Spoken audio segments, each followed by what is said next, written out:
नमस्ते बच्चों, विज्ञान के सेशन में आप लोगों का स्वागत है। भौतिक विज्ञान का जो हमारा चैप्टर चल रहा है प्रकाश परावर्तन तथा अपवर्तन, इसको आज हम लोग और आगे बढ़ा रहे हैं और आज हम लोग अपवर्तन के बारे में सीखेंगे। तो अब तक हम लोगों ने क्या सीखा है? हम लोगों ने परावर्तन के बारे में मीन्स रिफ्लेक्शन के बारे में सीखा और हमने ये देखा कि कैसे जब कोई किसी दर्पण दर्पण पर मीन्स किसी एक मिरर पे जब कोई एक लाइट पड़ती है तो कैसे रिफ्लेक्ट होती है, वो परावर्तित कैसे होती है, और वो चाहे आपका गोलीय वो हो दर्पण या आपका समतल रूप में हो।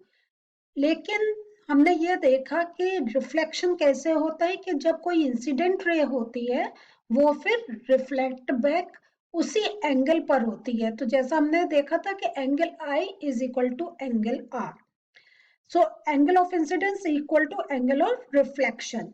आज जो हम लोग कर रहे हैं वो है अपवर्तन। अपवर्तन क्या हुआ? रिफ्रैक्शन। ओके, तो चलिए आज का सेशन स्टार्ट करते हैं। तो हम लोगों ने जो सीखा था तो एक बार ये देखिए, जो मैं बोल रही थी उसको डायग्राम से देख रहे हैं। ये हमने क्या देखा था? रिफ्लेक्शन का। परावर्तित कैसे हो रही है? तो जब कोई आपतित किरण आपके एक मिरर पे पड़ती है तो वो परावर्तित होती है, और ये जो कोण होते हैं आपतन कोण और परावर्तन कोण ये बराबर होते हैं। जैसा मैंने अभी कहा था, angle I is equal to angle R, ये हम लोगों ने सीख लिया है। तो अब जो हम लोग सीख रहे हैं वो क्या है? अब हम लोग देखेंगे कि जब अपवर्तन कैसे हो रहा है, रिफ्रैक्शन कैसे हो रहा है। अब जब कोई किरण एक किसी ऐसे पारदर्शी मीडियम पर पड़ती है उसका क्या होता है? क्या वो वैसे वापस हो जाती है या उसके आगे वो चलती है? ये आज हम लोग सीखेंगे और ये हमारे कुछ सेशंस में यही टॉपिक चलेगा। तो आप ये इसलिए मैंने दोनों पिक्चर दी हैं और नाम इसीलिए नहीं दोनों का लिखा कि जब आप खुद रिवाइज करें तो आप अपना ये फोटो देख के आप पहचान सकें कि कौन सा आपका रिफ्लेक्शन है, कौन सा रिफ्रैक्शन है। ठीक है, तो यहाँ पे ये याद रखिए कि जब हम एक पॉलिश सरफेस दिखाते हैं ये हो जाता है दर्पण, और जो दर्पण होता है, जो मिरर होता है, उससे रिफ्लेक्शन होता है। लेकिन जब कोई पारदर्शी कुछ होता है मीडियम, वो होता है रिफ्रैक्शन। अब ये रिफ्रैक्शन क्या है, इसका मीनिंग क्या है, अपवर्तन का मीनिंग क्या है, ये आज हम लोग समझते हैं। तो जब ये जो कोई प्रकाश की किरण जब एक कोई रेयर मीडियम विरल माध्यम से किसी सघन माध्यम डेंसर मीडियम में जब वो प्रवेश करती है तब क्या होता है? ये जो हमने देखा था ना, ये नॉर्मल हमने सोची है। तो जब ये जाती है तो हमने, एक बार मैं फिर से बोलूंगी, परावर्तन में हमने देखा था वो ऐसे चली गई, ठीक है। लेकिन ये क्या है? ये पारदर्शी सतह है, तो वो वापस ऐसे नहीं जाएगी, वो आगे ट्रेवल करेगी। और जब वो आगे ट्रेवल करेगी तो ये जो नॉर्मल से जो एंगल बना रही थी वो और कम हो जाएगा। मींस ये जो रे है अब ये नॉर्मल की तरफ झुक जाएगी। ये नॉर्मल की तरफ कब झुकती है? जब वो किसी विरल माध्यम से, रेयर मीडियम से सघन माध्यम मींस डेंसर मीडियम में जाती है। ठीक है, इतना समझ में आया? और अगर वो डेंसर मीडियम से मींस सघन मीडियम से अगर वो रेयर मीडियम मींस विरल माध्यम में जाएगी तब वो नॉर्मल से दूर हो जाएगी। इसको कहते हैं प्रकाश का अपवर्तन। तो एक बार फिर से समझिए, अगर कोई पारदर्शी सतह से कोई आपकी किरण आ रही है और उसका जो रास्ता है वो आपका विरल मीडियम से माध्यम से वो सघन माध्यम की तरफ जा रही है तो वो नॉर्मल की तरफ बेंड करेगी। लेकिन अगर सघन माध्यम से वो विरल माध्यम में जा रही है तो वो नॉर्मल से दूर होगी। ये जो थ्योरी है इसको कहते हैं प्रकाश का अपवर्तन या रिफ्रैक्शन ऑफ लाइट। तो आप तो परावर्तन अपवर्तन, आपको जो आपको वर्ड इजी लग रहा है उससे याद कर लीजिए। रिफ्लेक्शन रिफ्रैक्शन या हिंदी का जो परावर्तन अपवर्तन, वो आपके ऊपर डिपेंड करता है। लेकिन कॉन्सेप्ट आप ये चीज इसको, लेकिन जो कॉन्सेप्ट है इस चीज को आप अच्छी तरीके से समझ लीजिए। अब हम लोग थोड़े से उदाहरण देखते हैं कि ये हमें कहाँ देखने को मिलता है कि, और ये जब मीडियम में वो क्या हो रही है, वो आगे नॉर्मल की तरफ जा रही है या नॉर्मल से दूर जा रही है, तो हमें देखने में क्या डिफरेंस लगता है। तो जैसे कोई, हमने अगर पानी भरा ग्लास है, उसमें पेंसिल डाली, तो आप ये अपने एक्सपेरिमेंट कर सकते हैं। और मैं अगर ये समझने के बाद आप चाहें तो अभी वीडियो पॉज करके, आपके पास कांच का ग्लास होगा, पेंसिल लिए बैठे होंगे, पानी भर के अभी आप ट्राई कर सकते हैं। नहीं तो आप सेशन पूरा अटेंड कर लीजिए, उसके बाद भी ट्राई कर सकते हैं। तो इसमें क्या होगा, अगर पानी भरे ग्लास में हमने पेंसिल डाली, तो क्या लगता है हमें, टूटी हुई सी लग रही है? क्या हमें पूरी इमेज स्ट्रेट दिखाई दे रही है ऐसी, या हमें यहाँ पे गैप दिखाई दे रहा है? गैप दिखाई दे रहा है, वेरी गुड।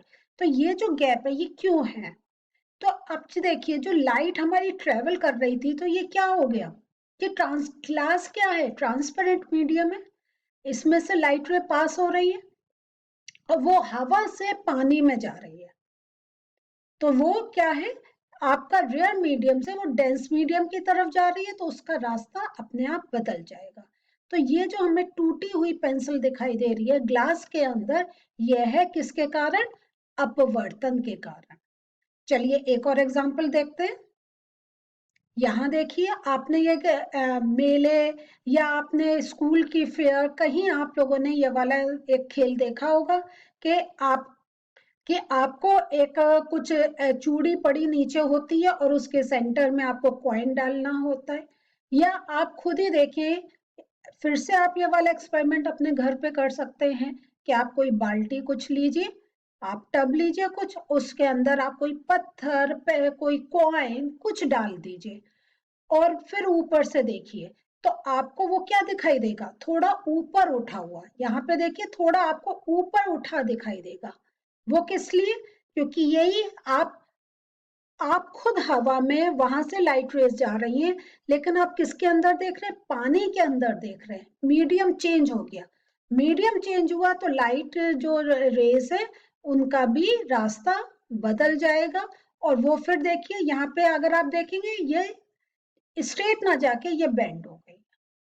तो आपसे कभी कभी ऐसे क्वेश्चंस भी पूछे जा सकते हैं, आपको सिंपल ये दिखाएं, ये वाली फोटो, और आपसे कहें पहचानिए कि बाहर कौन सा मीडियम है, अंदर कौन सा मीडियम है। तो आप हमेशा लाइट रेस को देखें, उसके पाथ को देखें और उससे अंदाज करें कि वो बेंड हो रही है या वो दूर हो रही है। तो अगर बेंड हो रही है मींस रेयर से डेंस मीडियम में, और दूर हो रही है इसका मतलब डेंस से वो रेयर मीडियम में। तो इस प्रकार से कंपटीशन में भी ये ऐसे क्वेश्चंस पूछे जाते हैं और आप लोग सोचेंगे इसका आंसर कैसे दें, यहाँ तो कोई नाम ही नहीं दे रखा, लेकिन ऐसे आप पहचानते हैं। और इसमें आपको अभी और सेशन जब चलेंगे उसमें और बताएंगे कि कौन से रेयर मीडियम होते हैं, कौन से डेंस मीडियम होते हैं। तो जनरली जो एयर होती है वो हम रेयर मीडियम ही मानते हैं, और जब कोई आपके लिक्विड कुछ हो जाता है वो डेंस मीडियम हो जाता है। तो इस प्रकार से मीडियम का चेंज की भी आपको नॉलेज होनी चाहिए। आगे हम देखते हैं प्रकाश अपवर्तन के नियम, जिनको हम कहते हैं loss of refraction of light. तो जैसा हम लोगों ने loss of reflection of light देखा था, परावर्तन के नियम देखे थे, ऐसे ही अपवर्तन के नियम है। तो पहला क्या है, आपतित किरण, अपवर्तित किरण तथा दोनों माध्यमों को पृथक करने वाले पृष्ठ के आपतन बिंदु पॉइंट ऑफ इंसिडेंस पर जो अभिलंब सभी एक ही तल में होते हैं, जो हम लोगों ने पहले भी देखा था। अभी फोटो में भी एक आपको पिक्चर दिखाऊंगी, उसमें और दिखाएंगे। ये तीनों जो हैं वो एक ही तल पे होते हैं, और ये आपको एकदम, आप सोचिए रिफ्लेक्शन में भी हमने ये चीज सीखी थी। इसके बाद क्या है, जो प्रकाश किसी निश्चित रंग तथा निश्चित माध्यमों के लिए आपतन कोण, जो एंगल ऑफ इंसिडेंस और जो एंगल ऑफ रिफ्रैक्शन है, इनका जो जया साइन है, इसका अनुपात कांस्टेंट होता है। और ये इसको कहते हैं स्नेल्स लॉ। तो ये इसको मैं अब बता रही हूँ, ये होता है। साइन आई upon sine R means angle जो आपका इंसिडेंट और रिफ्लेक्शन है ना, सॉरी रिफ्रैक्शन। तो ये जो साइन आई अपॉन साइन आर ये एक कांस्टेंट होता है, ये एक रिलेशन है और इसको हम स्नेल्स लॉ भी कहते हैं। और इस स्थिरांक मान को दूसरे माध्यम का पहले माध्यम के सापेक्ष हम रिफ्रैक्टिव इंडेक्स भी कहते हैं। तो ये बहुत इंपॉर्टेंट पॉइंट है, इसको याद कर लीजिए। ये जो रिलेशन है sine I upon sine r is equal to constant, और ये जो होता है ये रिफ्रैक्टिव इंडेक्स भी कहलाता है।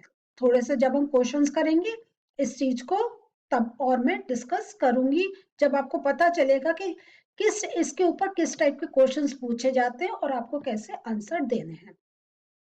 तो अब हम जो देख रहे हैं यहाँ पे अपवर्तन के समय प्रकाश का मार्ग क्या होता है, तो यहाँ देखिए यहां से किरण आई तो ये क्या हुआ, यहाँ पे इंसिडेंट हुई।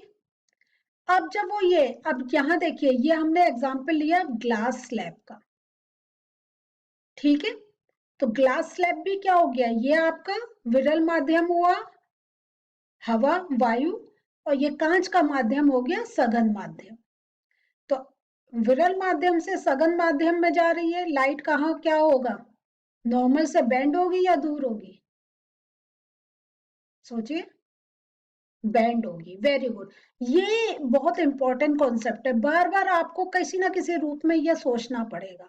बस फिर ये आ गया। अब जैसे हमने कहा था कि अगर जब ये सघन माध्यम से विरल माध्यम में जाएगी तब क्या होगा,